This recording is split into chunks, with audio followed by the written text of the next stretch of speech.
안녕하세요. 푸박 채널의 프로듀서 박종훈입니다. 이번 세 번째 에피소드는 오실레이터 A에서 유니즌과 랜덤까지 이 총 5개의 파라미터 또는 이 노브들에 대해서 이야기를 좀 드리고자 합니다. 먼저 이 유니즌은 주파수의 복제라고 좀 말씀을 드리고 싶어요. 숫자는 총 16개까지 복제가 가능합니다.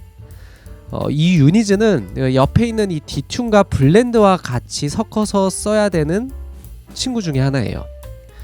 그냥 이 유니즌만 단독으로 썼을 때는 사실 뭐 크게 활용할 수 있는 게 전혀 없습니다.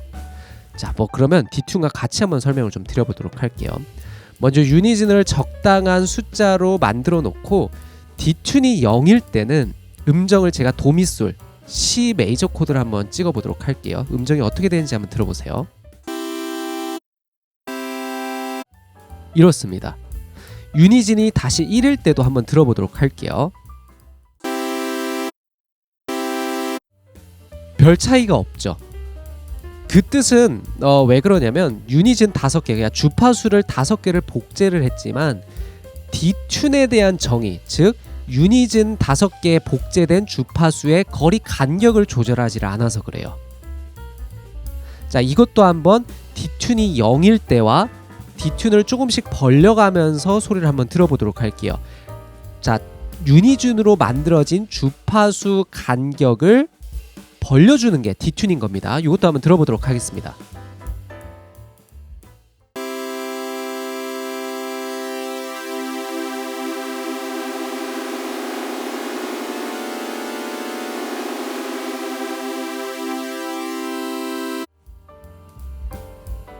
자, 처음에 디튠이 0일 때 그리고 점차 디튠이 넓어질 때 화음 쪽으로 들리다가 나중에는 어떻게 되죠? 음정이 되게 불협화음으로 들리죠. 그러다가 다시 모아질 때 소리가 좀 화음 쪽으로 들리고, 이 디튠은 유니즌으로 만들어진 주파수의 거리 간격, 즉 헤르츠의 간격을 나타내는 겁니다. 그런데 이 디튠을 많이 벌렸을 때 음정이 불협화음으로 들리는 이유는 왜 그러냐면 디튠을 가장 끝과 끝 지점으로 벌렸을 때 각각 단 2도의 간격을 나타내고 있어서 그래요. 그래서 우리가 화성학적으로 단 2도를 나타내고 있을 때 불협으로 들리고 텐션으로 들리고 약간 뭔가 조금 음정이 불안한데 라고 느끼는 이유가 바로 여기서 나오는 겁니다. 그래서 디튠으로는 좀 적정한 간격을 벌렸을 때 최고의 느낌이 나고 최고의 화음적인 느낌이 나는 게 이 디튠의 묘미입니다. 그러면 이 왼쪽과 오른쪽을 단 2도 관계에서 조금 더 변형을 시킬 수 없냐? 변형시킬 수 있습니다. 우리가 여기 글로벌 파트에 들어가게 되면 유니즌에서 레인지로 보게 됐을 때 오실레이터 A와 오실레이터 B 각각의 숫자를 이용을 해서 디튠이 가장 벌어졌을 때 음정 간격을 표현할 수가 있어요. 숫자가 기본적으로 이었을 때 단 2도였으니까 숫자가 48, 48이 됐을 때는 옥타브가 4개의 옥타브가 되겠죠.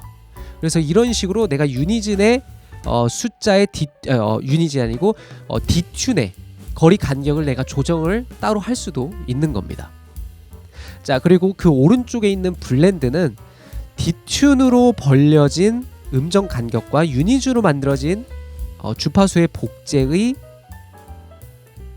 진폭, 음압의 비율을 정하는 겁니다.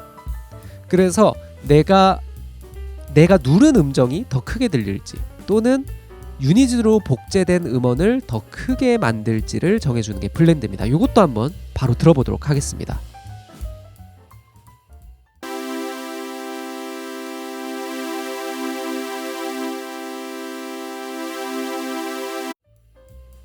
소리 차이가 느껴지시죠? 이처럼 유니즌과 디튠과 블렌드는 하나의 하나라고 보시면 돼요. 하나가 아니고 그냥 하나의 그냥 노브다. 이 세 개를 전부 다 만져가면서 사운드를 디자인을 해야 된다. 이렇게 생각을 해주시면 됩니다. 그래서 유니즌은 뭐다? 주파수의 복제. 하지만 유니즌은 단순히 얘만 가지고는 뭘 활용할 수가 없다. 뭐랑 활용을 해야 된다? 그 복제된 주파수의 거리 간격을 벌려서 화음 쪽으로 들리게 해주는 디튠, 그리고 그 오른쪽에 있는 블렌드를 이용을 해서 음압, 진폭의 비율을 정해서 사운드를 디자인을 할 수 있어야 된다는 겁니다. 자, 근데 여기서 하나의 더 알아야 될 점은 뭐냐면 유니즌이 짝수가 있고 홀수로 설정을 할 수가 있어요. 하지만 짝수로 설정을 했을 때는 가운데 음정이 없습니다. 이 노란색 음정, 이 노란색이 불쑥 솟아있는 이 노란색이 제가 누른 음정이에요. 하지만 짝수로 있다 보니까 양쪽의 대칭적으로 주파수를 복제하다 보니 가운데 음정, 즉 내가 누른 음정이 조금 애매모호하게 들리는 성향이 있어요. 그래서 보통 제가 추천하는 거는 홀수로 선택을 해서 내가 누른 음정이 명확하게 들릴 수 있게끔, 그리고 내가 누른 음정을 기준으로 좌우로 대칭으로 주파수 복제가 되고 디튠으로 거리 간격이 유지될 수 있게끔 설정을 해주는 것을 추천을 드립니다. 자, 그 오른쪽에 있는 페이지는 위상이라는 뜻이에요. 자, 위상이라는 건 뭐냐면 소리의 위치입니다. 이건 나중에 제가 음향 파트에서 조금 더 자세하게 다룰 내용인데, 이 페이지는 내가 0도에서부터 360도까지 이 파형 중에 어느 위치에서 시작을 할지 이 노란색 세로선을 이용을 해서 선택을 해주는 겁니다. 그 오른쪽에 있는 건 랜덤인데, 랜덤을 0으로 돌리면 노란색 뿌연 게 사라지고 다시 100%로 돌리면 노란색으로 뿌연 게 가득 차죠. 이건 뭐냐면 내가 이 페이지로 시작 위치 지점을 정해놨지만 랜덤이 100%면 내가 설정한 이 노란색 배경에서 그냥 랜덤 무작위로 파형이 시작을 한다라는 뜻입니다. 그래서 내가 정확한 위치에서 파형이 시작하길 원한다면 랜덤을 꺼주고 사용을 해주시는 것을 적극적으로 권장을 드리도록 하겠습니다. 세럼 강의부터는 사실상 음향에 대한 어느 이론적 그다음 배경 지식이 좀 필요해요. 그래서 제가 음향에 대한 강의도 열심히 올릴 테니까 그것도 꼭 시청을 해주시면서 이 세럼 강의를 같이 보면 훨씬 더 많은 도움이 될 겁니다. 자, 이렇게 이번 에피소드는 끝이 났습니다. 다음 에피소드에서는 그 밑에 있는 웨이브 테이블 포지션, 여기서부터 레벨, 이 총 4개의 노브에 대해서 설명을 드리는 에피소드로 찾아뵙도록 하겠습니다. 감사합니다.